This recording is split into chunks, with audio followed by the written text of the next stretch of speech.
आपण पाहत आहात तिरंगा न्यूज महाराष्ट्र चॅनल।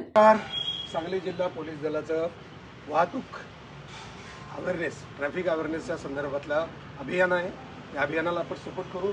त्यांचं म्हणणं साधं आहे, यावर्षी तरुण वर्ग खूप ॲक्सिडेंटमध्ये जातोय, तर तो जाऊ नये म्हणून त्यांनी काही नियम सांगितले। उदाहरणार्थ सीट बेल्ट जीव वाचवतो। प्रत्येक प्रवासात सीट बेल्ट बांधलाच पाहिजे ना, तुमच्या जीवासाठीच आहे ना। दुसरं गाडी चालवताना मोबाईल वापरणे टाळा, तुमचं कॉन्सन्ट्रेशन जातं, लक्ष विचलित होतं, त्यामुळे ॲक्सिडेंट होतो। म्हणून मोबाईलवर बोलू नका। अति जीव घेऊ शकतो ना, गाडी हळू चालवा, जिवंत राहा। थोडंसं 5 मिनिटं जरा लेट गेलं ना, असं काही दिव्य फरक पडत नाही ना। आपल्याला जीव वाचवणं महत्त्वाचं आहे। नशा करून गाडी चालवणं म्हणजे जीवाशीच खेळणं आहे ना। नियम कशासाठी असतात? तुमचं चांगलं जीवन व्हावं म्हणून आहे ना। जर तुम्हाला डोकं असेल तर डोकं वापरा, हेल्मेट वापरा। हे बघा, मारायचं तर आहेच सगळ्यांना, काहीतरी चांगलं करून मारा ना। ॲक्सिडेंट करून कशाला मारताय? एवढीच तुम्हाला विनंती करायची आहे। हे जे आपल्या पोलिसांचं सांगणं आहे सांगलीच्या, तर मी सगळ्यांना विनंती करतो, वाहतुकीचे नियम पाळा।